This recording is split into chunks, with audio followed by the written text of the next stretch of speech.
Are you rocking the socks today? I am always rocking socks. Sweet. Come on, man. Can you? I was like, how flexible is Jason? Look at that. Yeah, baby. High intensity interval training, rhabdomyolysis right here on my ankles. Rhabdomyolysis. Thanks, Ep49. Yeah, they are definitely not sponsoring this episode. This episode's sponsored by the Phoenix Urgent Care, Right.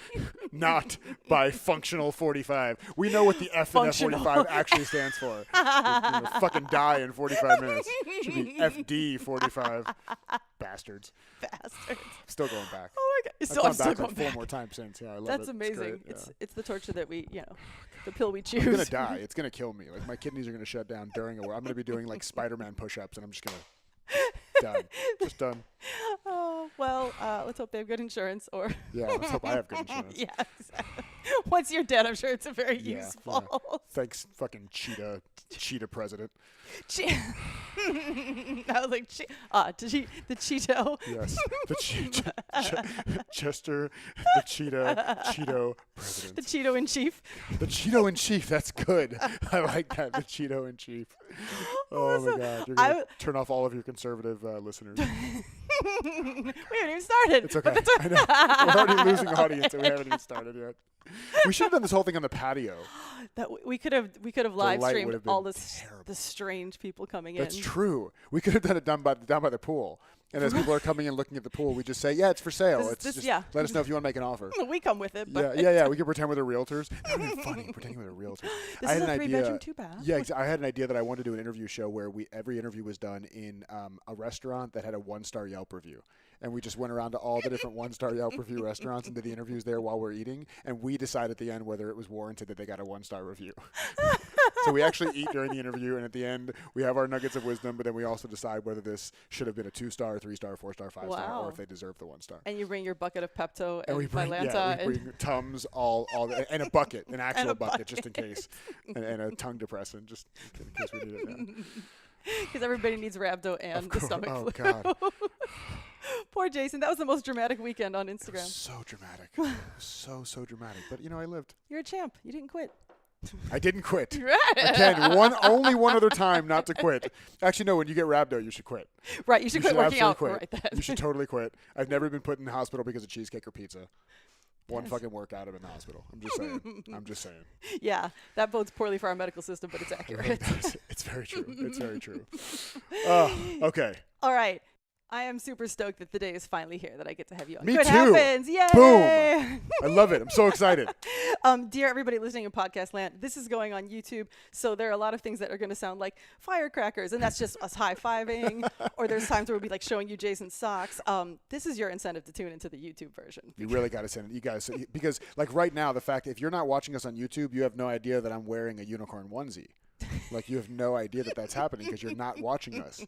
You're not watching the fact that I'm wearing a unicorn onesie. It's ridiculous. You're missing out on all of this. If that was an incentive for you all, I really don't know what it is. Exactly. Oh, my goodness. Okay. Jason and I met recently-ish in Italy at a fest. Yes. And I didn't get to talk to you much then. You were busy. You were hosting. Well, and you were too busy dancing and, like, tearing it up. Yeah, you were tearing it up. I like that description. That sounds really awesome. accurate. Thank you. Have you danced on any of your podcasts yet? Oh, no. I'm just saying. The day is young. I'll couch dance. Right. I will totally couch dance. I like how your couch dance is this, and I was like, can I stand on this? Like, this seems pretty firm. That works. Yeah, that's fine. I have insurance. I was like, are these shoes come off? Jason's kidding, and I'm like seriously logistically planning this. We may make it happen. We'll see how this goes. You know? So yes, we met in Sardinia, Italy, which was pretty awesome. Yes. And I knew very little of Jason's story, and I got back and I saw that Jason had this Facebook group and that he was a coach and he was helping other people coach, and I was just intrigued. And I distinctly remember going to it, and I was like going to add myself to the group, and then it had like 3 questions. And it was one of those things where I was doing it from the car, so, at an intersection or something. Of course. And as most people Facebook while they're driving in their car, right. The safe way to Facebook. Yeah, of course. Yeah.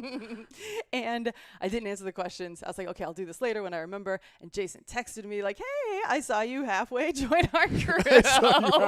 I saw you fully not commit. Is right, that showing up anywhere else in your life? Okay, no, I didn't do that. I hate when coaches do that. But yes. Right.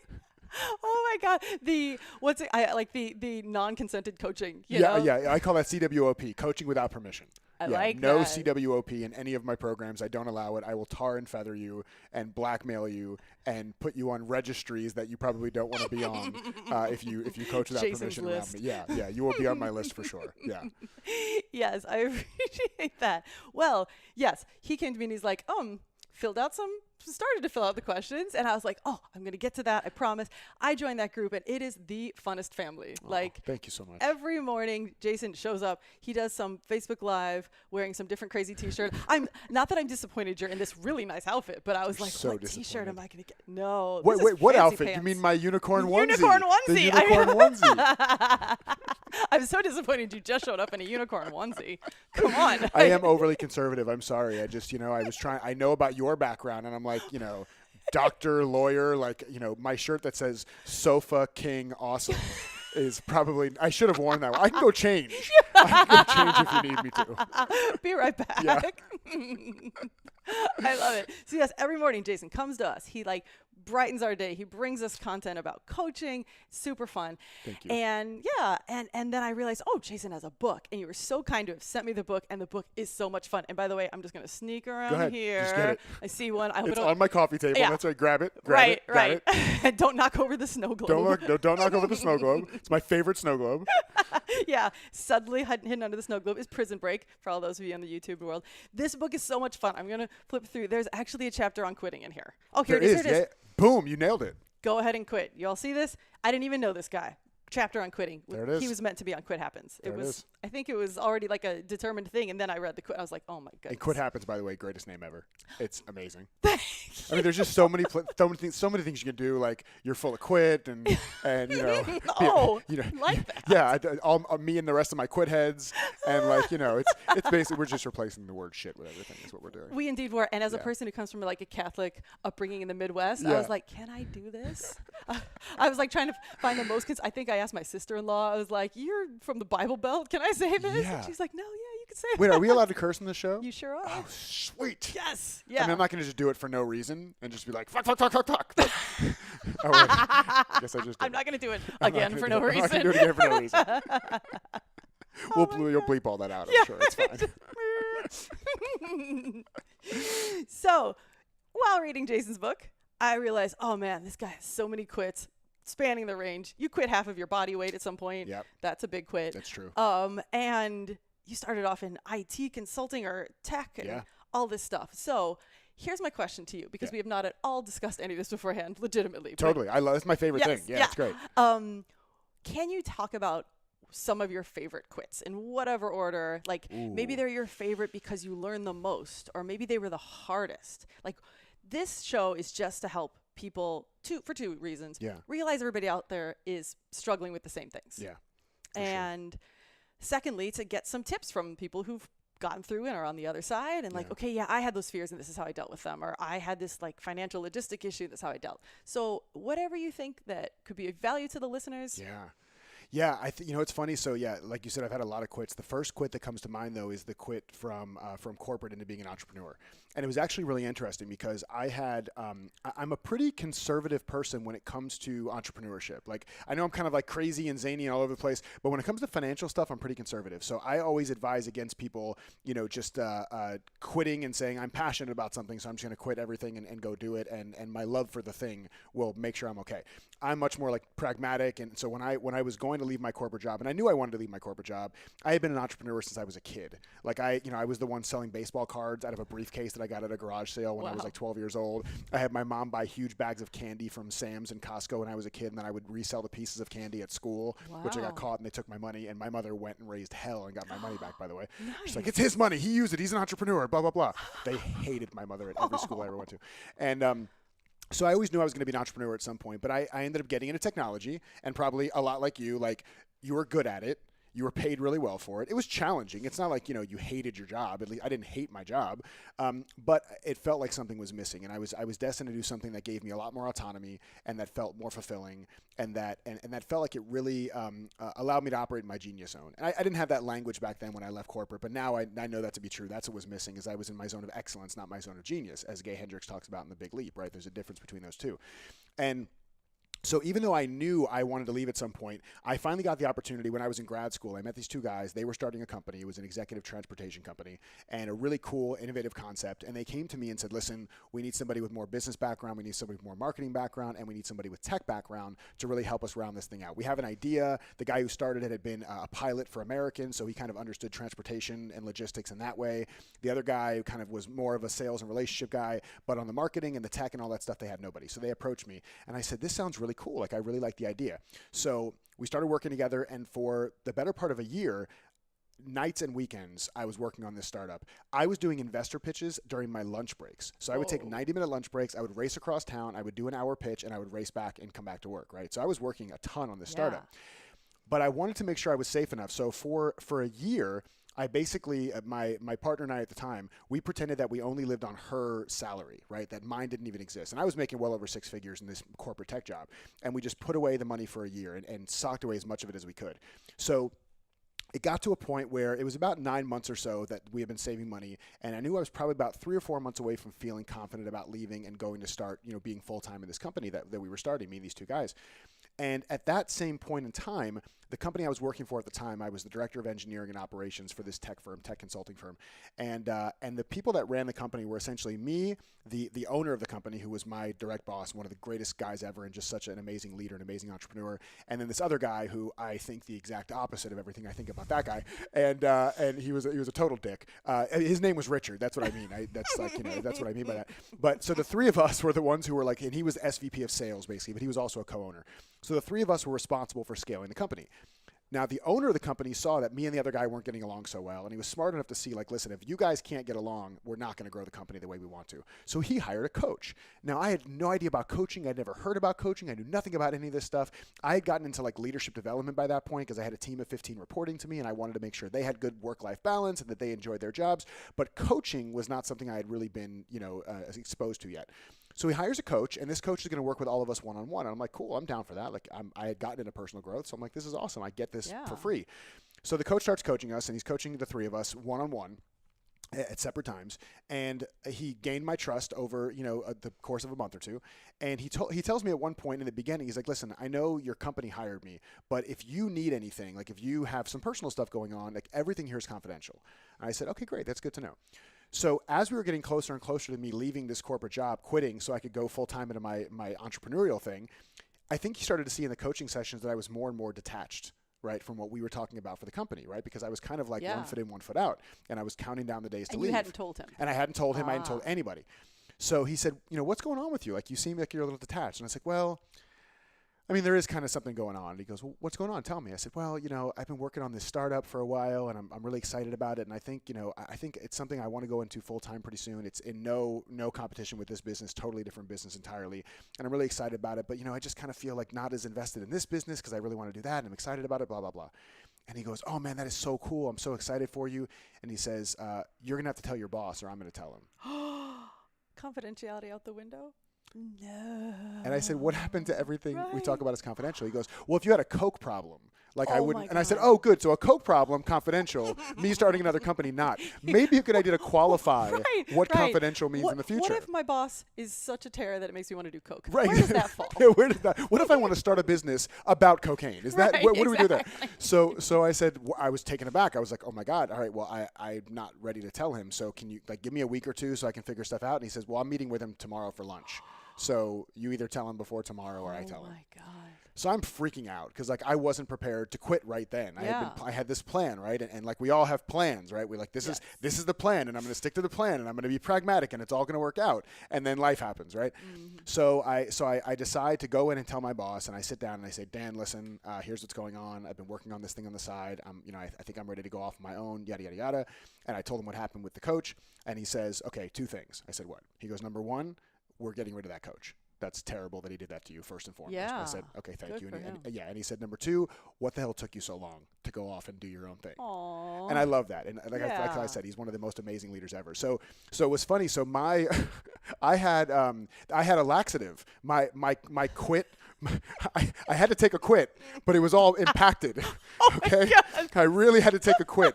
So I thank God for that coach because that coach was the laxative that allowed my quit to pass. So, so finally, my quit was allowed to flow. The quit was just flowing like crazy.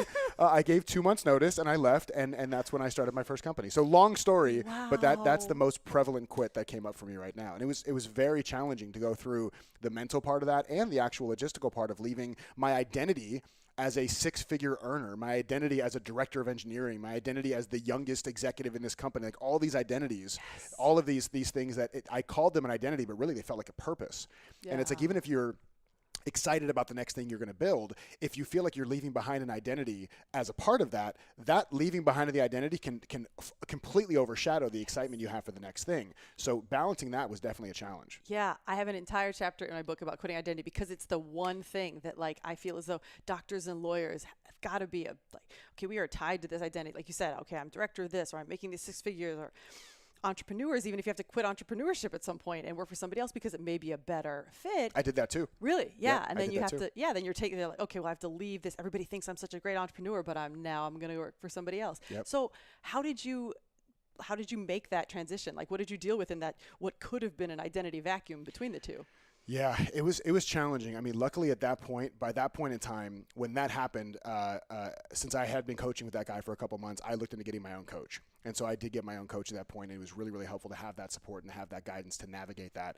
And, one of the biggest things, when we talk about identity and stuff like that in corporate, for me, I had connected my self-worth and my net worth, right? Those were the two things together. And so leaving behind the net worth, there goes my self-worth.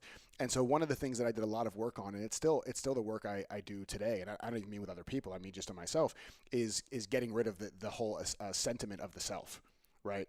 To really realize, like, there's no self-worth is the most ridiculous thing in the world. It's like, where do you go to get validated? Is there some department you go to where you give them a ticket and they punch it and say, yep, you're good enough? Like, it doesn't exist. So I don't even want to try to do this thing where I try to figure out how I'm good enough. I just want to get rid of the belief that I even need to validate that or to quantify that. And there was somebody I love who's a coach who's since passed away, a woman named Michelle Bauman, and she says your worth is not on a dimmer switch. Right. It can't be increased or decreased. Like, it can't go anywhere. It's just inherently, it's something that is who you are. So for me, it was just that understanding of where that belief of where my worthiness comes from, and shifting into a place of, well, I can focus on my worthiness and whether I'm worthy enough to be an entrepreneur, whether I'm smart enough, whether I'm good enough, all these things that go through our mind, or I can just be willing to test. And so that distinction became huge for me, and it's still there for, to this day. Every time I launch something new is, worthy versus willing. And which one am I going to lean into? One of them's all about my ego, and one of them is centered on service. Yes. Ooh, that is valuable information. Something else I wanted to pull out of your story. Yeah. I love the way that you quit. When you physically had to go to your boss and say something, you did what I always recommend is do it's not you, it's me. Right. Absolutely. 1,000%. And I really meant it. I mean, even if you don't mean it, you probably should do it that way. Yes. But I really meant that. And I think that is good. I think it's not to, because you don't want to blame, you don't want to try to find fault. I'm leaving because of you. Like, no, you have to own your shit. Yeah. It's the number one question I get. Like, I always feel, okay, the number one question I'm going to get is, how do I deal with the fears? But somehow every email I get is about, I know I need to quit, but I'm not exactly sure do I send an email? Do I walk into there? What do I say? And, time and time again, I'm like, just find a way to make it about you. Yeah. And also it's like, what would you want to hear? Like, if you were the employer, right? Like, if I went back tomorrow, which I am now completely unemployable. There's no company that I could ever work for again. I've been gone for too long. I'm done. It would be like if you went to jail for 30 years, came out, and somebody said, here's an iPhone. Like, you'd be like, what is this? What do I do with my hands? This doesn't make sense. Somebody take this away. And I think it would be that way. But I know that if I went back there today, he would hire me back in a second. And I think it's really important that when we leave, we don't burn a relationship. We don't ruin a relationship. And not just about going back, but like, a lot of times the company that you worked for last could be a client of yours, or could be a referral partner for you, or could be somebody that could support you in some way, shape, or form. So we never want to burn the bridge. Right. At the very least, that's probably who your next employer is going to look to for a recommendation. Yeah. Let's talk to your old boss. For sure. But absolutely, if you're going to do the entrepreneur thing, you may go into consulting. And I think it was Jen Kim. We were at the EverCoach Summit, and she said she left Verizon, and then they hired her back as a consultant for much more money. Yeah, way more money than she got, and all the freedom. So that can totally happen. I was like, ooh, that's genius. When you were making that transition, you made the financial preparations. were there any fears besides the identity? Was there any fear about the new thing failing, or what would happen at that point? God, so many, all the fears. Just you name a fear, and I'll just, for those of you watching, I'm just going to keep doing this. For those of you listening, I'm nodding my head yes. I'll just say this because there are no fears I didn't have. I think one of the big fears I had also was that I made it pretty public what I was doing. And so now it's like, oh, if I fail, I'm failing in the public eye. Like I'm failing very visibly. And that was scary because it's not, especially people who are not entrepreneurial or just that's not a path that calls to them, or they don't have any experience or family members or anybody they've seen as a model for that. They do a really good job of trying to protect you, right? From doing something they wouldn't be able to do, right? Or they think they wouldn't be able to do. And I always say people are always either projecting or protecting, and that's beautiful, but neither of those things are your problem. It's very sweet that they want to do both of those things. They're just not your problem. So since the majority of people were supportive genuinely, and then the other minority were supportive kind of passive aggressively, like a Jewish mother would be. I was waiting until your Jewish mother came up. Well, she could hear us. She's in Florida. We're in California. She can hear everything we're saying. But even beyond that, that was one of my biggest fears. And then it actually went even further because, and I don't know how far you want to go into this, but at some point I had to quit that first entrepreneurial endeavor. Yeah, I'd love to hear about it. Yeah. So I had this thing where I was very pragmatic, and here's the money that we saved. And then we had not just so especially if you're leaving, and this is whether you're leaving a corporate job and you want to take like a sabbatical and you want to figure out what you want to do next in another corporate job maybe, or you're becoming an entrepreneur, it's very important to know your finances like the back of your hand, like not just to wing it. At the very least, to know what your burn rate is, right? To know how much money you need to spend every month to be able to live, or that you need to have available to be able to live. And then on top of that, and on top of having our burn rate, knowing how much we would spend every month to live, we also wanted to have what's called a fume date. And a fume date is when you're kind of running on fumes, right? So if you have 12 months of savings, you don't reassess what you're going to do at month 12, right? You reassess at month 9 when you're kind of running on fumes. That gives you 3 months of runway to figure out what's next, right? So we had a 9-month fume date. And at the 9-month fume date, there were some very interesting things that happened with my partnership. I won't blame them, even though they suck. I won't blame them because that wouldn't be very self-leader of me. That would be very prisoner of me. So I would never, ever, ever disparage them or say they lied to me about funding. I would never say those things hypothetically that didn't happen. But what I will say is that it didn't work out the way we thought it was going to work out. And at the 9-month mark, we reassessed and we could have kept going. And the people that I was in the business with, they were still very hopeful. I was no longer hopeful. And so we decided that I was going to go back and get a corporate job again. And I said that I actually went and got a BJ, and a BJ is a bridge job, right? So I went and got myself a BJ. There was my face for a second. Yeah. My ex agreed to let me get a BJ. So, and that's not what broke us up. So I had to go get a bridge job. But the interesting thing with that is that I had even more fear about quitting this one than quitting the first one. And this time it was a little bit identity. It definitely wasn't money because I wasn't making any money. That ship had sailed. That ship had sailed entirely. Ramen just continued to be on sale and it was no problem at all. But the thing I had more concern about now is that not only had I been so visible to the corporate people that I worked with that I was leaving and becoming an entrepreneur, now I had gotten money from investors, right? Like we had taken in money from people. I had been like all around speaking and trying to talk about our business and what we were doing and like really, really visible about this. And now we were going to fold. We won like this huge award from the Orlando Chamber for the business that we had put together. We won this huge thing. Like Gary Vee was there and like he had done a keynote speech on his book, The Thank You Economy. It was this huge summit, the Business Innovation and Growth Summit. And then we won the award for the business innovation and growth for our company that we had started. And it was it was very, very public. And so for us to have to quit that, or for me to quit that and me to have to go to people as the CEO and tell people like, hey, this thing is gone. Luckily, all the investors got their money back. We made sure they got everything. I lost a ton of money. My partners lost no money. I lost a ton of money and because they didn't put it in, so they had nothing to lose. But we made sure to get all the money back to people. But even still, it was like, oh, you know what? If I quit this, they're never going to support me again.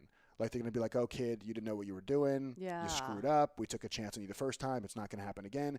And what I realize is that when you're a person of integrity and you make sure you're communicating what it is that's really going on and you come from your heart and you never try to steer anybody wrong and you just do the right thing, people will always support you, right? So when I had to quit and go get a corporate job again, every single person that was an investor, every single person that had known about what we were doing, they thought it was very courageous of me that I was so wanting to be an entrepreneur. I was willing to go back and take a job that I hated back in technology again for 6 months to pad the savings account and then leave again. And that's what I did. And then I haven't gone back since then. Wow. Yeah. Okay. I'm going to take 1 second break because this is just making me nervous that the screen turned off. Oh, hey, okay. It's still going. Cool. We're excelente. Because GarageBand, the screen does not turn off. And so me and the Reaper still getting to know each other. That's awesome. I'm going to find somebody to publish the Jason Goldberg dictionary that has the BJ and the I love making up words. It's like one of my it's literally one of my favorite things to do. That comes from being a rapper though. Like when I was a rapper, like language choice was so important. And so when I actually went to write my book, I hired this company to help me publish it. And one of the features or one of the things they would do with you is kind of like you would just talk on a recording and then they would kind of ghostwrite around it and like massage the words to make it into the book. And I was like, no, I care too much about the word choice for that to happen. Like my words mean a lot to me. So I love that I have my own language. I'm going to say it's the first time on Quit Happens somebody said, well, that comes from when I was a rapper. I'm trying to go all original here. I want to blow this out of the water so all of it. Don't let your future guests hear this show because they'll be too intimidated. Like the two of us together. They're like, he's wearing a unicorn onesie and he was a rapper? And there's dancing on the couch and there's high fives and there's like all this craziness. Like, no, they can't compete with that. We're shutting down the show. The bar is too high. Can you just tell me 5 seconds? I keep hearing you say you were a rapper. I just need to, well, first off, need to find out where this is so that I can rock it on the way home. Everybody wants to find out. Yeah, I was a rapper for years. I started kind of for fun. Well, I loved rap from the time I was about 13. That was like when I really fell in love with it. I bought 2 CDs. My first 2 CDs I ever bought was from a garage sale across the street from my house. It was the Fresh Prince Summertime CD, and it was the Dr. Dre The Chronic CD. Ooh, totally. That's a classic. An East Coast and a West Coast, right? I was living on the East Coast at the time, but those are the 2 that I bought. And I became obsessed with it. And then eventually I got really into Nas. Nas became like, he's still to me one of the greatest rappers of all time. And I sat down when I really wanted to rap. And I think this is a great lesson for content creation or for trying to be a creative in some way. Is as a kid, 16 years old, I actually remember an actual time this happened. So I was raised by a single mother. I was an only child, and so anything that she did, I had to go with her basically. And so I remember one time she went for a mammogram appointment, and so I'm sitting there. I'm like a 15, 16-year-old kid or whatever. I'm in the lobby. Maybe I was even younger. Maybe I was 14, 15, and I'm sitting in the lobby, and she's doing whatever she's doing, which I found out later on what a mammogram was, and I'm sorry. Horrific. On behalf of all humans, I'm so sorry because that's insane, and I think it's torture. But anyways, so I'm sitting in the lobby, and I have the CD, Nas's second CD, not an MP3, not a Zune or an iPod or a Zune. I was one of the 7 people who bought a Zune. I also had a Zune. See, so we kept Microsoft afloat for a year, and so I'm sitting there with the actual CD, and inside the CD was also the lyrics. Right, they had the book with the lyrics. Remember, they used to do this with those CDs, and I remember. I wanted to be a rapper so badly, and I wanted to be like Nas, that I sat there with the lyric sheet and I would just recopy his lyrics onto paper. So I would see what it felt like to write the actual, like, the meter of the rhyme scheme, right? Like the A, B, A, B, A, B, or the A, B, C, B, C, A, whatever it was.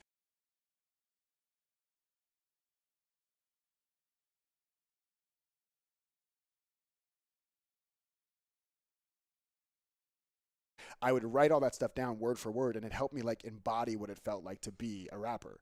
And so I got into it then. I just kept going with it. I would like freestyle over other people's beats when I was in high school, yada, yada, yada. And then when I was 19, I got hooked up with a crew that actually did their own production, made their own beats. We started doing a bunch of shows all over the East Coast. We did it for, I think probably 6 years. I did it with them.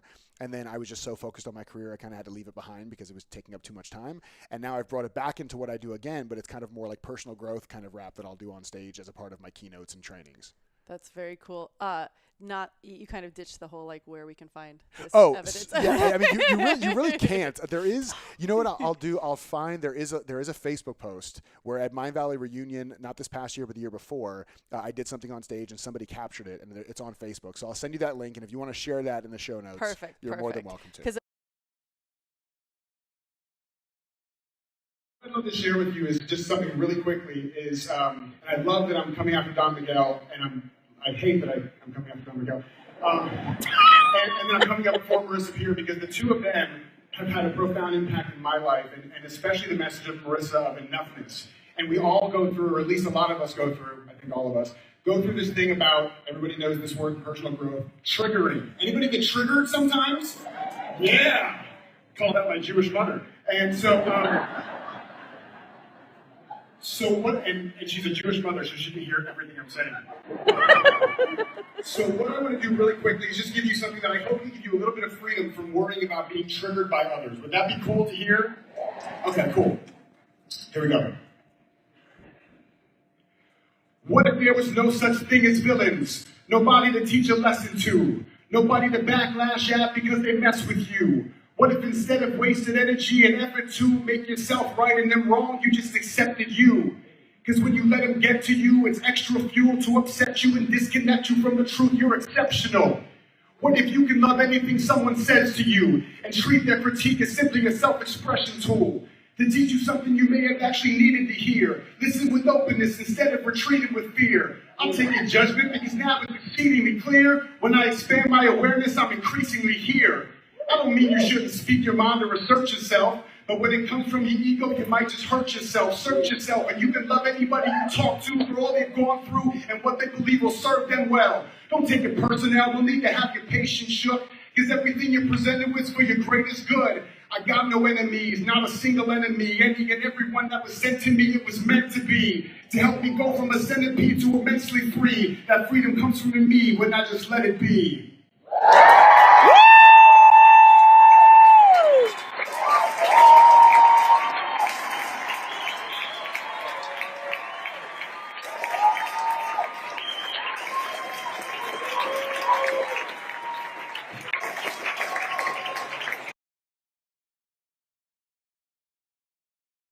Because in your story, I think you're late 30s, right? Yeah, 38. Yeah. Okay. Yeah.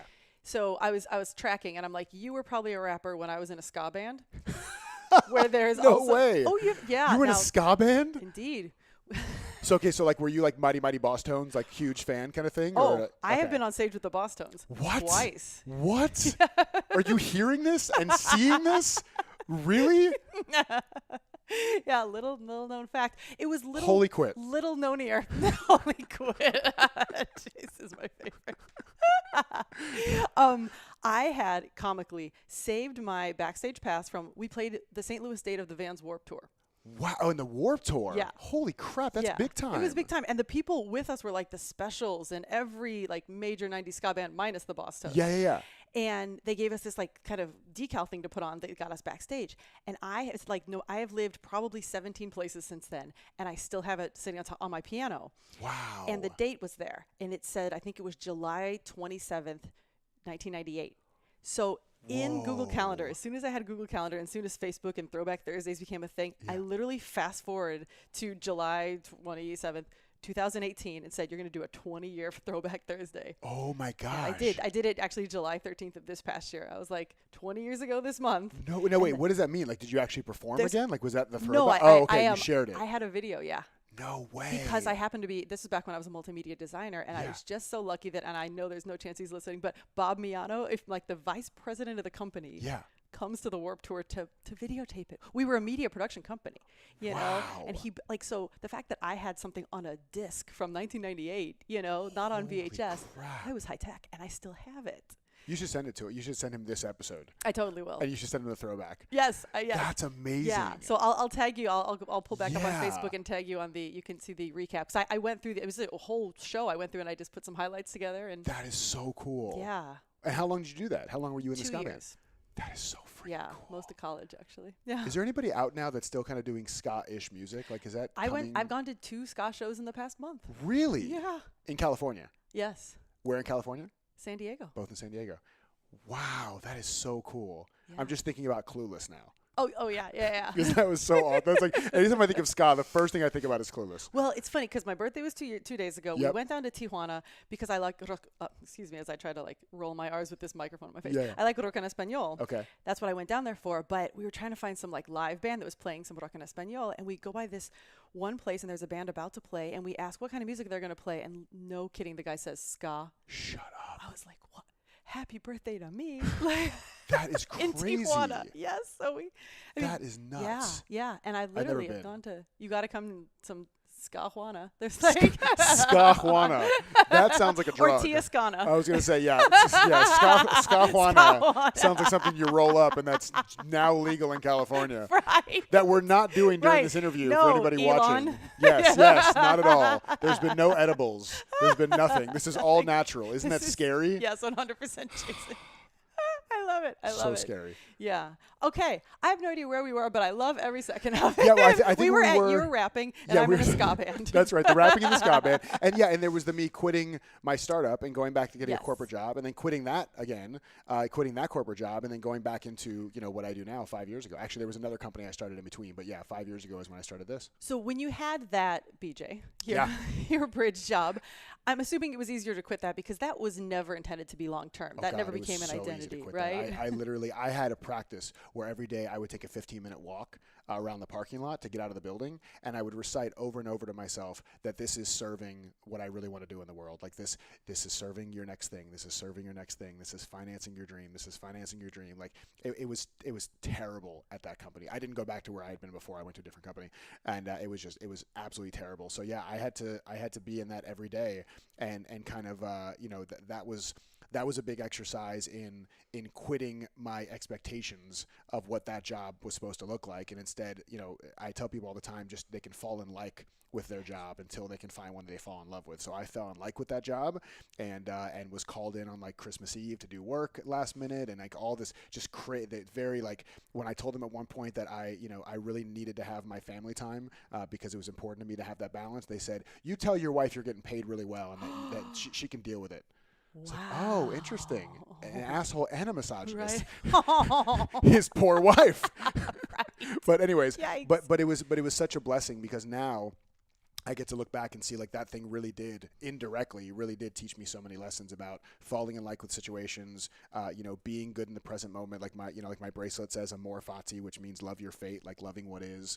It's just all those lessons are so important, I think, in growing into whatever it is you want to grow into.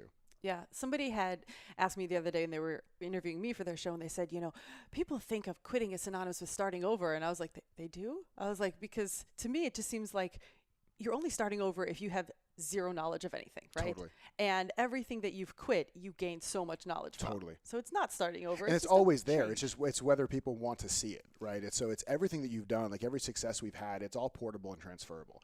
So there's nothing in the world. There are people say this to me all the time, people that I coach, and I hear it from people all the time, is like, I'm not this, or I wish I was this. I'm not confident. I wish I were confident. I wish I were this. I wish I were that. And that's living in a binary life. And there's absolutely no part of our characteristics or our personalities that are binary. There's no ones and zeros. Because if there's any area of your life where you are confident, it's all context sensitive, right? So once you have the context of, well, I am confident in this area, then we just figure out how to make that portable and transferable and move it over to this other area. So anybody who's listening who thinks they're not something or they wish they were something, it's just not true. It's not binary. You have access to that in some context of your life, and now it's just a matter of creatively bringing that over into the next thing you want to use it for. And that's great advice for anybody suffering from imposter syndrome. Oh, yeah. That's a big one in people in their quits. A lot of people are trying to go out on their own, and it's that, who am I to do this thing? Yeah. And as we were just, Rich Litvin was talking on stage, well, who are you? Let's not make that rhetorical. Right. And when you boil it down, well, no, I've done this work and I've done this work and I've done this work. And you're right. If you were confident in any of those things, then, and hopefully somewhere in there you were, then just transfer that over to what your new venture is. Right. Yeah. And a lot of people mistake confidence with competence, right? And so a lot of times it's just a matter of like practice and getting stuff out there. And I think you always, in some respect, you'll always face that anytime you do something new. And that's what it is. There's nobody, and that's another chapter in Prison Break, that nobody's a natural at anything, right? Everything takes cultivation, everything takes practice. And so if you're willing, right, there's that whole worthy versus willing thing again. If you're willing to play with that and to start small and to get whatever results you can from whatever people you can, you'll gain that competence and you'll gain the confidence. And before you know it, you're like, oh, the thing that I thought was like so hard that I never thought I could do. I remember when I first started doing videos, you'll love this. When I first started doing videos, when I first became a coach and tried to get into the coaching and speaking thing, I made it a much bigger production to create videos and write scripts and all this stuff. And it took everything in my being to create one video per month. And I said, there is no way I could ever create more content than one video a month. And as you mentioned, I'm now doing it every single day. Yes. 15, 20, 30, 45 minutes Yes. of training of some sort every single day on top of other content I'm creating. So it's just funny how the thing in the beginning that can feel like, oh my God, this is such heavy lifting. I could never do more than X, or I could never do this efficiently. Quality is going to come from quantity. The more quantity you do, the better the quality is going to get. Yeah. And there's probably something that you did in your past life that gives you some nugget of something that helps you with this. Like, Totally. Like I think it was the first or second podcast that I got somebody all lined up. My friend Jeremy, he's going to be my first guest. He quit being a CPA and he's now like the lead brewer at a brewery. Nice. Big change, right? And I get him on and we start recording. And then I have this like flash of realization, like, oh, you're not a journalist. Like, you don't know how to interview people. What are you doing? And then I was like, oh, my first major in college was broadcast journalism. Wow. Seriously? Yes. And That's you know, crazy. a skill that I quit. See, I've been a lifelong quitter. People don't realize. They always say to me, tell me about your quit. And I was like, which? Because it started so many. I mean, like 4th grade, I quit softball after the first day of getting whacked in the shoulder and thinking, nope, gymnastics. Yeah. Like that doesn't happen twice. That'll be much easier on my body long term. Right, Yes, exactly. yes, absolutely. That's Yes. really, really fun. Well, and it's interesting too, because I mean, I've never been a doctor or a lawyer, but I have to imagine from my interactions with those types of people that extracting from others is like one of the keys, right? And so like, what is interviewing but extracting from others? Yeah. So you've been extracting from others your entire life, professional life especially, and even back to college. So it's amazing. It's incredible. Yeah, it all flows together. Like the college part comes in because I did audio editing. Like we had to, Did you really? Seriously? Yeah, I mean, I was a video. So for anybody out there who's in college, I went through 4 majors. Nice. In the first year. Boom. Nailed it. That was a high five for High any of you five. listening. Not a thunderclap. Yeah, not a thunderclap, not a firework. Everything's fine. There's no shooting happening in LA. We're good. Right. That's so 4 majors. Yeah, I was because like I was going to be a broadcast journalism major all through high school. And it was Yeah. funny because I was, one of the nerdier smart kids. And everybody's like, you're going to be a doctor or a lawyer. And I was like, no, I'm going to be a news anchor. And And instead you were both. Right. Yeah, exactly. Yeah. The irony. Yeah. Yes. But I went to do broadcast journalism. And here's another kind of funny thing is that I quit after a few months based on 2 things. One, I saw the movie Broadcast News. And I was like, oh, I'm going to have to like put my microphone in people's faces and ask them tough questions, which now I do all the time, Yeah. but only with your permission as opposed to, Well, now you attach the mic to our face. Exactly. I mean, you really went intrusive No on running, that. yeah, right. Yeah. I'm tethered. Like I literally, Yeah. help me. Yes. It's electrifying. It's electrifying. Sorry. For those of you listening, you really need to go to YouTube right now. Please Yeah, sorry. do. I'm not even posting a link to this on Facebook. I'm just posting the entire video. Done. Amazing. And the other thing is I had seen something that I had done, like a recording. Yeah. And I said, oh my gosh, I cannot stand the way I look or sound. Interesting. Yeah. We always hate the way we look and Right? sound, though. I hated it too. I always hated it. Yeah. And it was funny because the same thing when I'd forgotten that because then I went and did like medicine and law and like stuff that doesn't require you to look or sound anything. And the same thing is I completely forgot about it until like I go to record my first podcast. And then I was like, I have to listen. Oh my God. Like that's my voice coming out of a thing. Yep. and And how does it feel now when you hear it? totally fine. Yeah. It's Yeah, funny. yeah, Yeah, it's yeah. just like a getting used to it thing. And it's Totally. also like growth. I was 17 when I started college. Yeah, of course. Now I'm like 20. Of course. I mean, yeah, it's been an amazing 3-year journey that you've been on. It's been really, really crazy. It's been amazing. I can't wait till we can celebrate Exponential your growth. next birthday so you can have a beer. It's gonna be Right. it's gonna be incredible to see you have your first taste of alcohol. Right. Because there was no alcohol in Tijuana. In Italy, there's no alcohol None. anywhere. Amazing. Exactly. But yeah, my first year I was a broadcast journalism major. Then I was I think it was maybe 3, not 4, video production major. And then Wow. I found out that had just like, you had to do film in that. And I was afraid of razor blades. And that's how old I am, is that there was like Oh, actual cutting wow. the film. And so I switched majors to like generic media production, but I focused on video editing. Yeah. So that's like, you had to take audio editing. You had to, like, so for me to make a video or like I'm in a course that you're teaching right Yeah, now yeah. about creating courses. And I love that part of what sold me on it was like, Jason did this all from his computer. And I'm Yep. like, so will I. Like, Done. Yeah, I didn't have any of this. Like, this is gorgeous. Like, this whole setup is way better than what I had. So, yeah, absolutely.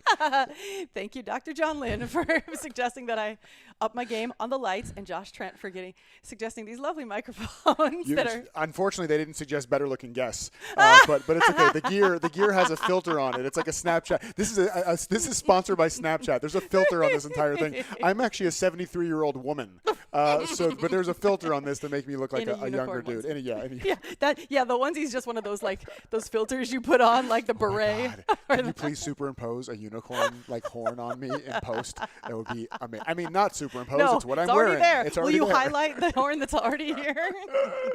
Oh my God, that's amazing. I've never had as off-track nor amusing an episode of this. That's what we're here for. Keeps coming back to the unicorn. It always comes back to the unicorn. Yes, but the point of the story was, you're right. I pull things out of interviews when I'm doctoring, and I edit my own podcast, and that was something I learned when I was 20 back at my video amazing. Production business. Full circle. So, one other thing I want to ask you about, because a lot of people think that I'm a quitting coach for quitting smoking or bad habits, and I say I'm not necessarily. There's an entire industry dedicated to that, but I am going to help you quit whatever makes you want to smoke, whatever makes you want to eat that food, or whatever your kind of vice is.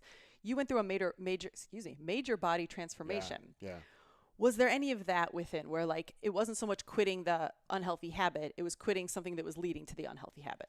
Yeah, I think you're absolutely right. I mean, I think for me, I know that my trigger back then, and it still is if I'm not purposeful about it, my trigger, well, it's funny actually now that I think about it, everything was a trigger for food. If I was happy, I would eat. If I was sad, I would eat. If I was depressed, I would eat. If I was celebrating, I would eat. If I was bored, I would eat. So it was all those things.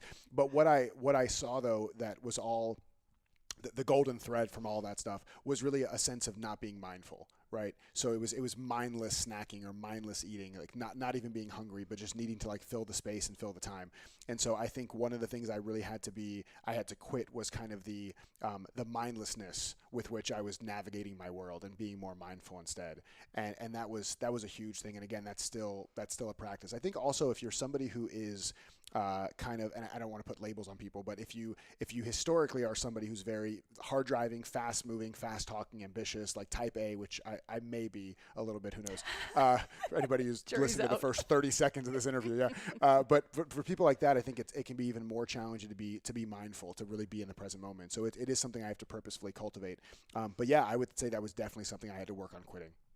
And did that lead you to journal or meditate? Were any of those helpful in cultivating? Meditation, for sure. Meditation. I never really, I have this weird thing with journaling. I hate it, and then every time I do it, I love it. But I really fight sitting down and doing it, so I very rarely do. But the meditation definitely helped a lot, and it wasn't just setting aside the 20 or 30 minutes to meditate. It was kind of trying to live more meditatively, and ask myself, and this is whether it was Facebook or food or whatever else, is what is the feeling that I feel is missing right now that will be fulfilled if I do this thing, right? So it may be like I'm eating because I'm bored and I just need something to stimulate me. Well, jumping jacks would stimulate me as well, or calling a friend would stimulate me, or doing something else would stimulate me the same way that I wanted food to, since I wasn't actually hungry. So it was being mindful in that moment of what do I actually need, and if in that moment I actually needed food, then I would eat. Right. Yeah. But there's a difference between actually needing it and trying to fill a void of something else. Yes. So I think that was the practice, was to slow things down, and slowing things down is still a huge part of what I do. I don't think that I think there's a gross misconception that in order to be slowed down, you have to not be high energy. And I think that's an absolute misconception. You can totally be slowed down in the moment and still have your brain working fast if that's the natural thing for you, but slow down enough to see the opportunities of what you can do with that energy in that moment. Yeah, I appreciate that.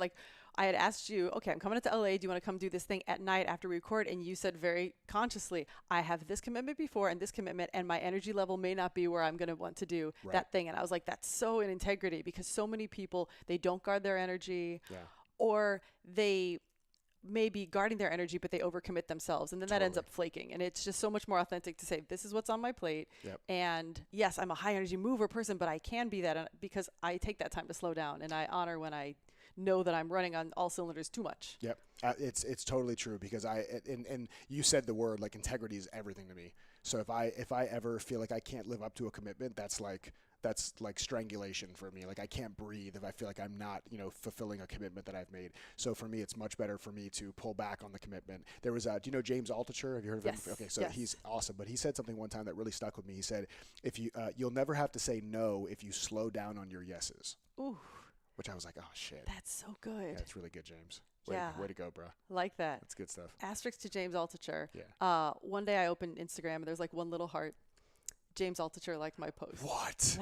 That was my reaction. Yeah. I'm like, how do you know I exist? Yeah. Like, he's not following me. I think I just tagged podcast. It has happened twice since then. Nice. And it's just like, it's just such a random, like ding from the universe. You need to invite him on. I You I need guess to send him a direct message. You know what? I have many models for life, but one is it never hurts to ask. That's slide up in his DMs.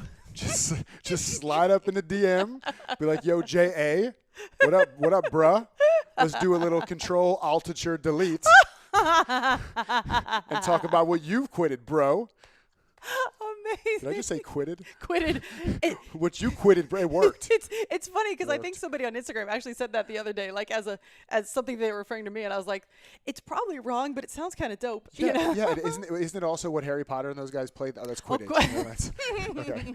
Although you could start another company, Quidditch by Design, and you could design courses like obstacle courses. People who play Quidditch. It was so funny. So just today before I came here, my book's coming out in 2 weeks, and I thought, like, is there any chance that it's available for pre-sale on Amazon? Because the publisher does not necessarily give me a ton of info. I'm like, I'm just going to look for it myself. Yeah. So I put Quitting by Design into Amazon. And this book pops up that I swear to God is somebody else's book, somebody else's cover, and it looks just like it says Quitting by Design. And I almost have a heart attack. Oh, no. This book exists, and I look closely, and it says quilting. Nice. Much better. Quilting by Design. Much less painful. Right? I was like, it's so funny because when the publisher asked, like, who's going to be your major competition?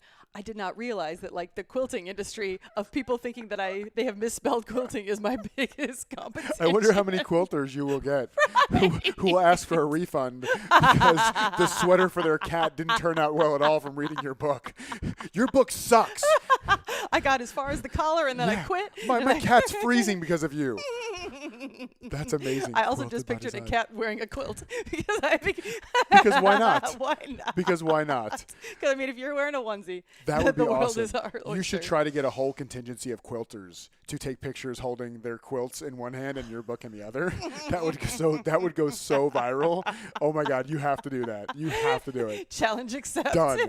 Any quilters who are watching who stumbled upon this accidentally, get your book. Get the book. First off, you're welcome. Take the picture. Yes. First off, you're welcome. Sorry about your cat. Buy the book.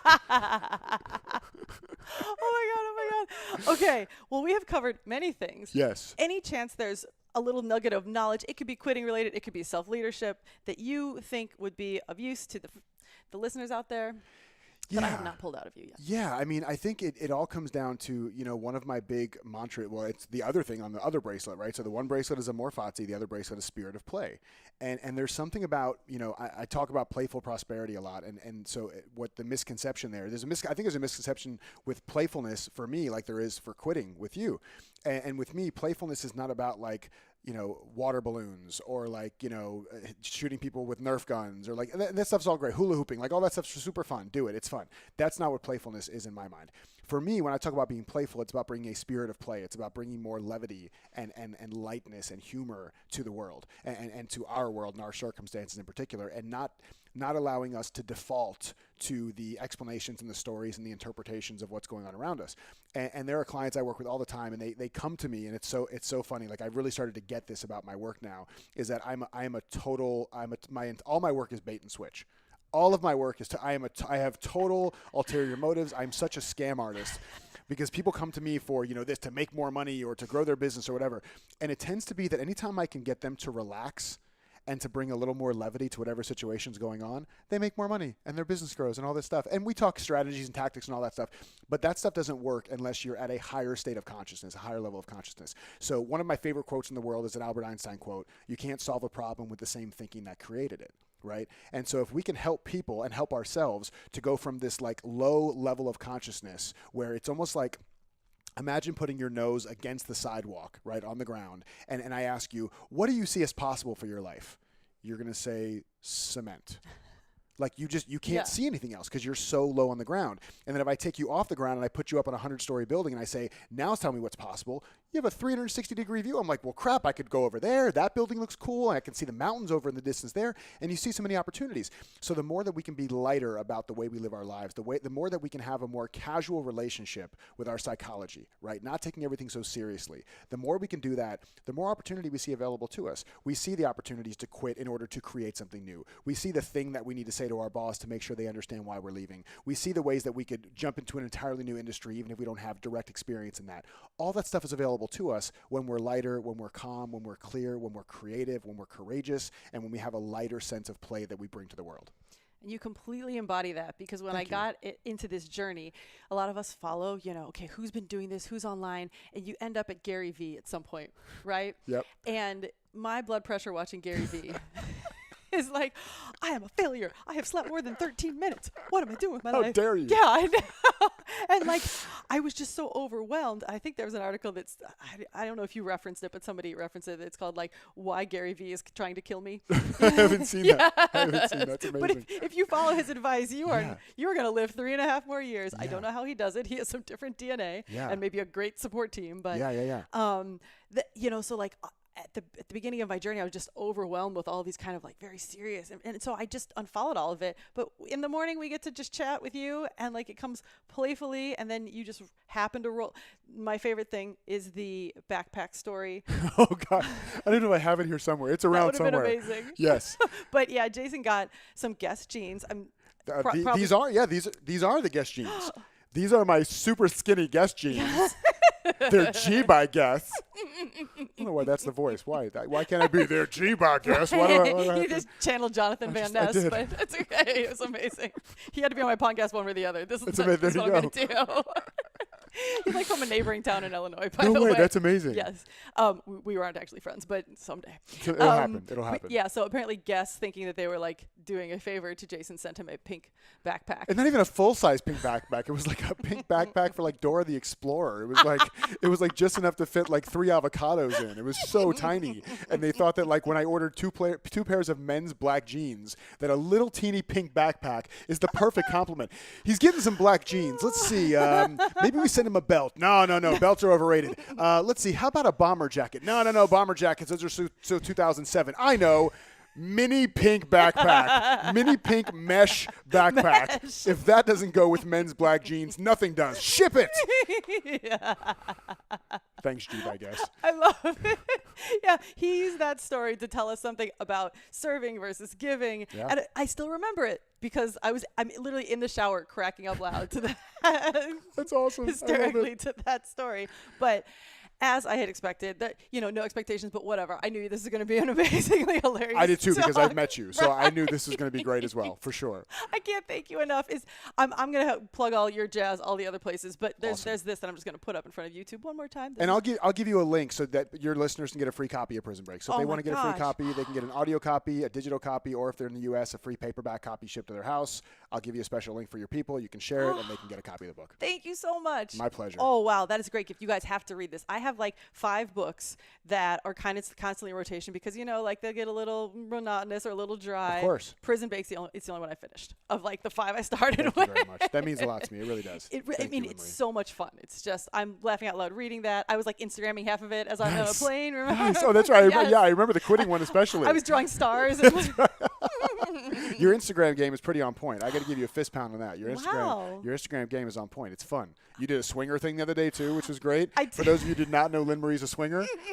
Now you're going to have to, and that post is gone now because it was a story. Right. So now you can make up whatever you want about it. Tell your own story. Okay, it's not that kind of swinger. It was her on a swing. All right, forget it. I'm going to make it worse. Forget it. I'm done. I quit. F this quit. F this quit. This episode just ends. Yeah, there's no done. Outro. Technical difficulties. Screen. And it's done. But one of the old school ones from 30 Rock that shows like an old bear. I used to love 30. I know, like now we're just totally going off the rail. But Tracy's character had some of the greatest one-liners of all time. Ever. He had 2 of my favorite one-liners that I'll share just to make people laugh, and then we can go. I know you're trying to wrap up the episode. I'm actually not. Okay. Can we just quote 30 Rock for the next 30 minutes? Yeah, totally. So to my 2 favorite Tracy Morgan / Tracy Jordan quotes. Number 1, I don't know why everybody's so obsessed with brunch Why would you combine breakdancing and lunch? Yes. That's number one. And number two is, and I really should do the voice. Somebody just stole my mood ring. I don't know how I feel about that. That's my favorite. And that's the worst Tracy Jordan impression ever, but it's all I got. His one-liners, though, absolutely kill me. They're so good. It's amazing. Don't know Watch how 30 I Rock. feel about Somebody stole my mood ring. I don't know how I feel about that. Incredible. It's so sad because Netflix took it down. Did they really? I watched nothing but 30 Rock for like 5 years straight I know Well, every Unbreakable line. Kimmy Schmidt's still there. That's Tina Fey, so it's Yeah, kind of 30 but it's not Rock-ish. quite as It's not one-liner-ish. 30 Rock. No. Did you ever see the live episode they did? I've seen them all probably 40 times. That was so cool, though. To do a Yes. live episode was so awesome. Yeah, the one with Julie Louis-Dreyfus. Yes. Oh, God. She's great, too. In you look so different in our flashback. My flashback has Seinfeld money. Oh my gosh, she's amazing too. So now we're just going to go ahead and talk about TV shows we love for the next hour. So Veep is great. Love her in Veep. Veep is an amazing show. Yeah. So well, yeah, that's great. Yeah, it's awesome. That's it. In case that's what you're looking for in this episode, fantastic. That's it. Just Go make sure find you 30 tag Rock it that back. you can't. Yeah. So if you like 30 Rock, welcome 30 Rock fans. Welcome quilters and 30 Rock fans. I hope you've gotten a lot of value out of this. Unicorn enthusiasts Yeah, and unicorn swingers. enthusiasts and swingers. We cover all the bases. It's like all the major food groups. We cover everything. Right. That's why business coaching me is so hard. They're like, "What's your target audience?" I'm like, "Do they have a pulse?" Because we'll find a way to rope them into. 30 Rock fans who love quilts, unicorns, and swingers. That's my demographic. Ain't no party like a Liz Lemon party because a Liz Lemon party is mandatory. I want to go to there. Yeah. That's all you need to say. Anybody here who's never seen 30 Rock hates us right now. What are you idiots talking about? Will thank us, except for the fact that they can no longer find it on Netflix. Yeah. Just put best Liz Lemon quotes, best Tracy Jordan quotes, YouTube. and best the guy Jack Donaghy quotes on YouTube. Yeah. You're welcome. Yes. Go past eye water. Do you remember when Jack Welch told him he could go past eye water because he said he needed to cry? He's like, go past your eye water and then come back. God, such a good show. So many one-liners. Oh my God. Okay, I'm sorry. We'll stop. We're officially quitting. Thank you so much for joining us, Jason. My pleasure. You rock. One more high five. That was a high five, guys. Again, She we're didn't fine. just fall off the couch. she didn't smack me across the face for the swingers comment. Everything's fine. Oh my God. Okay, for everyone else out there, for all you on YouTube, until next time, happy quitting. Peace.